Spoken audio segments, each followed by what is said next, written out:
국민의힘 이준석 전 대표가 법원에 낸 자필 탄원서가 공개됐습니다. 이 전 대표는 윤석열 대통령을 신군부에 빗대며 정면 비판했는데요. 사법부의 판단에 어떤 영향을 줄지 관심이지만 당내에서는 금도를 넘었다는 비판이 우선적으로 나왔습니다. 당 윤리위는 어제 이 전 대표에 대한 징계는 미뤘지만 징계 개시 명단에 권은희 의원을 포함시켰습니다. 그 이유가 뭔지 류정아 상황실장이 정리했습니다. 네, 국민의힘 이준석 전 대표 법원에 가처분 신청서만 낸 게 아니었습니다. 자필로 쓴 A4 용지 4장 분량의 탄원서도 제출을 했는데요. 여기에서도 윤석열 대통령을 절대자라고 표현을 하면서 직격했습니다. 1980년 서울의 봄을 언급하면서 신군부, 즉 전두환, 노태우 정부에 빗댄 건데요. 이 사태를 주도한 절대자는 지금의 상황이 사법부에 의해 바로잡히지 않는다면 비상계엄 확대에 나섰던 신군부처럼 비상 상황에 대한 선포권 더욱 적극 행사할 가능성이 있다라고 주장을 한 겁니다. 권성동 원내대표가 취했던 이 비대위 전환 절차는요. 대통령 휴가 기간에 마치 군사작전처럼 진행됐다라는 말도 썼는데요. 이 전 대표는 처음부터 이 당의 비상상황 선포를 이렇게 표현을 했었죠.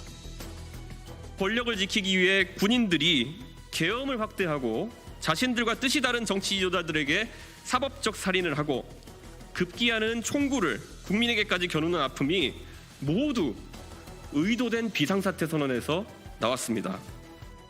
네, 탄원서에는 주호영 비대위원장 그리고 김기현 의원의 이름도 등장을 합니다. 두 사람이 가처분 기각 가능성 공개적으로 언급하고 있는데요. 이것도 역시 어떤 절대자가 면책 특권을 부여한 거다라고 주장을 한 겁니다. 두 사람 모두 판사 출신이죠. 후배 판사들을 장외에서 압박하고 있다라고도 표현을 했었는데 그 뒤에는 윤 대통령이 있다고 해석을 한 겁니다. 이른바 윤 핵관으로부터 당대표 자진 사퇴를 제안받았다는 얘기도 탄원서에 적었는데요. 윤리위원회의 징계 절차와 경찰 수사를 정리하고 대통령 특사로도 몇 군데 다녀오도록 중재하겠다는 제안을 받았다고 썼습니다. 경찰 수사를 정리한다라. 이 전 대표는 이런 제안 자체가 모멸적이라서 한마디로 거절했다고 했습니다.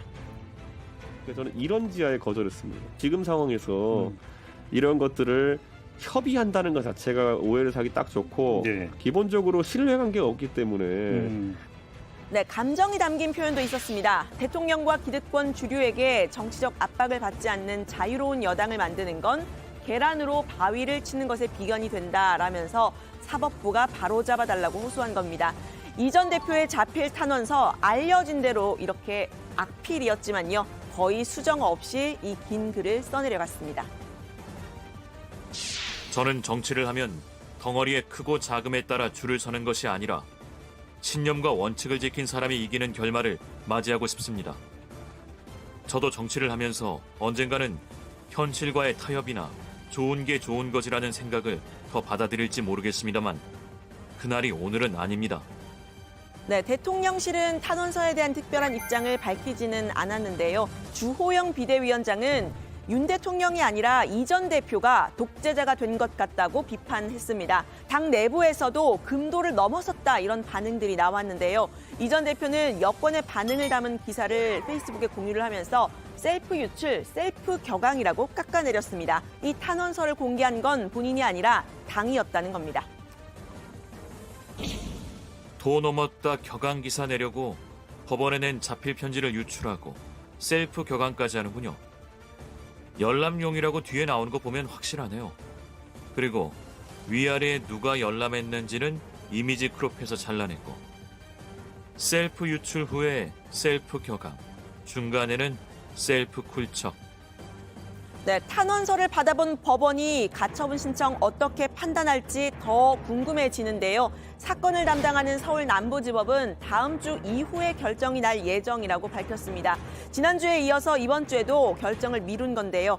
대통령과 여당 대표가 얽힌 문제를 사법부가 판단한다. 고심이 깊어 보입니다. 이 전 대표는 윤 대통령과 본인의 관계를 검투사와 황제에 빗댔는데요. 영화 글래디에이터에서 황제가 검투사 막시무스의 대중적 인기를 잠재우려고 대결에 나섰는데 자신이 없으니 경기 시작 전에 검투사를 칼로 찔렀다라고 말을 한 겁니다. 바로 이 장면인데요. The general became a slave. The slave who became a gladiator. The gladiator who defied an emperor. Striking story. Now that people want to know how the story ends.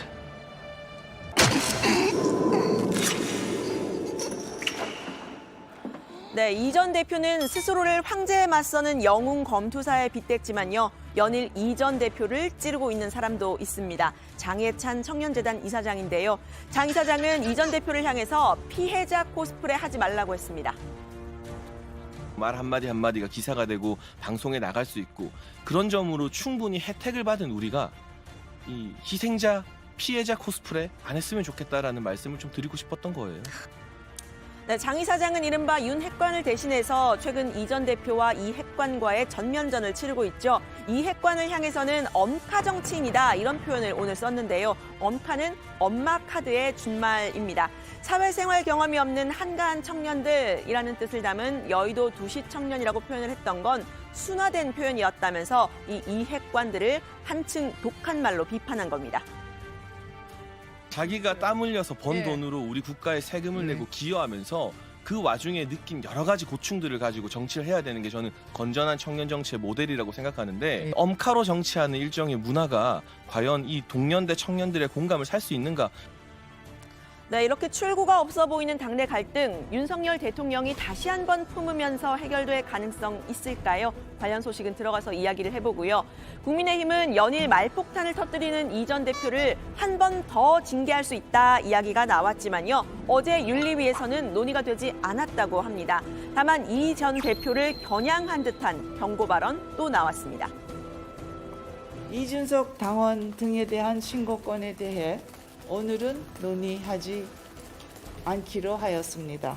또한 최근 수해 복구 당시 김성원 의원 외에도 다수의 주요 당직자 부적절한 발언으로 국민들의 마음에 깊은 상처를 드렸기에 앞으로 언행에 신중을 기할 것을 강력히 권고합니다.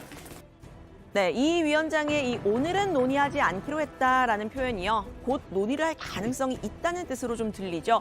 이 전 대표의 제명을 촉구한 강신업 변호사는 오늘도 이 전 대표의 제명과 수사를 촉구하는 기자회견을 열었지만요. 당내에서는 만약에 추가 징계를 한다면 이 전 대표가 동정표만 받을 거다 이런 이야기도 나왔습니다. 지금에 와가지고 전당대회 출마를 또 막겠다고 추가 징계를 하면은 그건 제가 볼 때는 뭐 박수 못 받을 거리요. 오히려 이준석 전 대표에게 뭐 괜히 또 이렇게 동정하는 또 여론이 또 일어날지도 몰라요. 네, 윤리위는 이 전 대표 대신 김성원, 김희국, 권은희 의원에 대한 징계를 개시했습니다. 수해 현장에서 비 좀 왔으면 좋겠다고 했던 김성원 의원, 또 쪼개기 후원으로 기소까지 된 김희국 의원의 징계 논의는 예상이 됐던 부분이죠. 하지만 경찰국 신설을 비판한 권은희 의원의 경우는 좀 의외였습니다. 권 의원은 국정원 댓글 사건 수사 당시 외압을 폭로했던 경찰 출신이죠.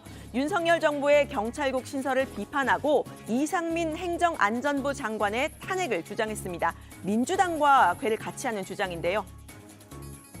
정부 조직법에 없는 경찰국을 만들겠다. 이런 것들 포함해서 좀 강력한 탄핵 발의라든지 이런 걸 좀 해야 된다는 생각인데 우리 박 후보님 의견은 좀 어떠신가요?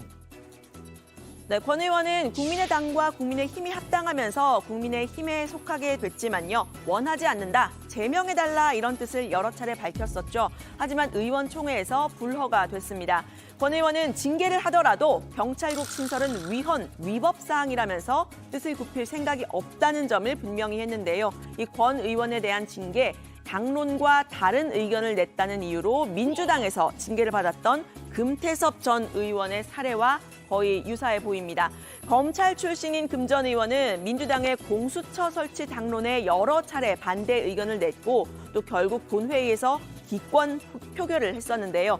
당론과 양심 중에서 어느 것이 먼저냐 논쟁이 불거졌던 바가 있죠. 국민의힘에서도 이번 결정을 비판하는 목소리가 나왔습니다. 우리 당이 입만 열면 자유를 부르짖는 정당 아니겠습니까? 특히 또 저희 대통령께서도 굉장히 자유를 강조하고 계시고 저는 이런 윤리위의 결정을 보면 윤리위가 오히려 반윤 아닌가. 우리 윤석열 대통령의 자유중시 기조에서 벗어나 있는 윤리위부터 오히려 저는 바로잡아야 된다고 생각합니다. 네, 국민의힘의 전신인 미래통합당, 당시 금전 의원을 징계했던 민주당을 정면으로 비판했었던 바가 있는데요. 공교롭게도 당시 비판의 일성을 날렸던 원내대표가 지금의 주호영 비대위원장입니다. 금태섭 전 민주당 의원이 소신 표결을 하였다 그래서 공천도 받지 못하고 징계까지 당했습니다. 민주당은 민주화 세력이라고 주장을 하면서 독재와 싸웠던 것이 아니고 독재가 하고 싶었던 것이라는 뼈아픈 지적을 새겨듣기 바랍니다. 네, 권 의원과 금 전 의원의 사례, 다양한 국민들의 의견을 수렴해야 할 정당이 내부의 다른 목소리에 대해서는 정치적인 관용을 베풀지 못하는 사례라고 할까요? 권 의원은 윤리위가 아니라 윤리참칭이라면서 정면으로 비판했습니다. 국민의힘 윤리위원회는 국회의원의 헌법과 양심에 따른 국회 활동을 징계 대상화하였습니다. 윤리참칭위원회가 되어 정당 정치를 희화화시키고 있습니다. 네, 이미 윤리위와 전쟁을 벌이고 있는 국민의힘 인사도 있죠. 다름 아닌 이준석 전 대표입니다. 이 전 대표와 권 의원은요, 후보 단일화 또 합당 국면에서는 톰과 제리 못지않게 여러 가지 날선 신경전을 벌였었는데요. 지금은 윤리위에 대한 같은 입장을 공유하는 셈이 됐습니다. 역시 정치는 생물인 듯합니다.